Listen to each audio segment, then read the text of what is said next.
आगरा में भी पर्चा रद्द हुआ है, पेपर लीक होने की वजह से रद्द किया गया है। हमारे साथ नितिन जुड़ गए हैं। नितिन, आगरा भी उन जिलों में से एक है जहां पर पेपर रद्द करना पड़ गया।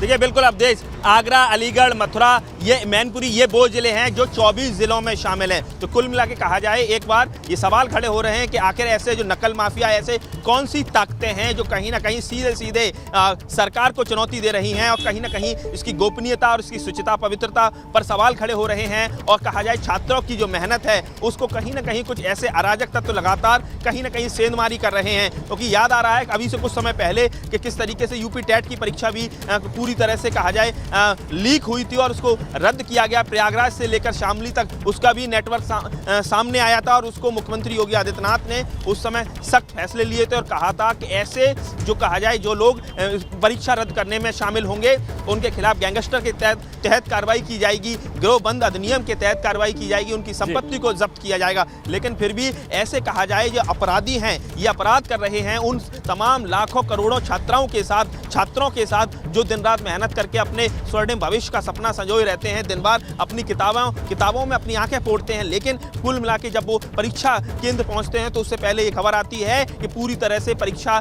लीक हो गई और इंटरमीडिएट की जो परीक्षा 75 में से 24 जिलों में लीक हुई है। सवाल बहुत ज्यादा खड़े हो रहे हैं, गंभीर सवाल खड़े हो रहे हैं, क्योंकि चुनाव में भी रोजगार एक बहुत बड़ा मुद्दा रहा, ये पेपर लीक होना भी एक बहुत बड़ा मुद्दा रहा है। कुल मिला के मुख्यमंत्री योगी आदित्यनाथ इस पर बेहद नाराज है। लीक के मामलों पर कार्रवाई होती है। और देखिए गाजियाबाद से शक्ति भी हमारे साथ जुड़ गए हैं और शक्ति एग्जामिनेशन सेंटर के बाहर ही हैं। शक्ति, ये गाजियाबाद भी वो जिला है जहां पर पेपर रद्द करना पड़ गया और आप तो परीक्षा केंद्र के सामने ही हैं।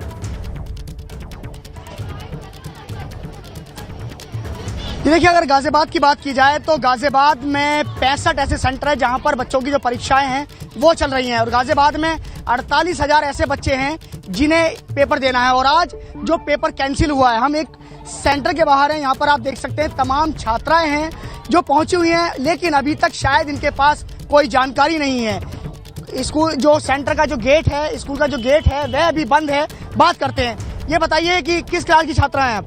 12th की। किस चीज का पेपर था? इंग्लिश का। तो क्या कोई सूचना मिली कि आपका पेपर जो है वो रद्द हो गया, वो कैंसिल हो गया आज के लिए? नहीं, ऐसी कोई सूचना नहीं मिली हमें। कोई सूचना नहीं है। आप सब 12th के बच्चे हैं? Yes sir 12 yes sir. कोई सूचना है? नहीं, कोई सूचना नहीं है। कोई सूचना नहीं है अभी तक? नहीं, कोई सूचना नहीं, कोई सूचना नहीं आई। कैंसिल नहीं हुआ अभी पेपर। ये बताइए कि आपका जो पेपर है वह रद्द हो गया है, कैंसिल हो गया, जो आपका पेपर था लीक हो गया है। जो नकल माफिया हैं वो एक बार फिर हावी हुए हैं और कहीं ना कहीं काफी सतर्कता बरती जाती है, लेकिन उसके बाद भी जो पेपर हैं वो लीक हो जाते हैं। लीक कैसे हो जाते हैं, आप लोग क्या सोचते हैं इसके बारे में?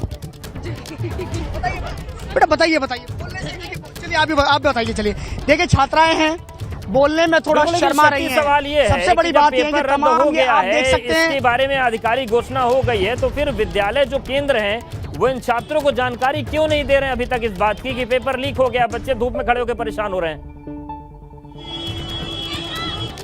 देखिए बिल्कुल ये एक बड़ी खबर पहले बता देते हैं। पेपर लीक कांड की जांच करेगी एसटीएफ। अंग्रेजी का पेपर लीक होने के बाद सरकार एक्शन में है, मुख्यमंत्री एक्शन में है और बड़ी खबर यह है कि पेपर लीक कांड की जांच एसटीएफ करेगी। एसटीएफ को जांच सौंपी जा रही है ताकि उन लोगों को पकड़ा जा सके जो बार बार इस तरीके की हरकत करते हैं। आपको बता दें कि बलिया से पेपर लीक हुआ, 24 जिलों में परीक्षा रद्द की गई, लेकिन सवाल शक्ति बना हुआ है कि सरकार एक्शन में है, एसटीएफ जांच करेगी, लेकिन जो केंद्र हैं, जो केंद्राध्यक्ष हैं, वो बच्चों को आखिर इस बात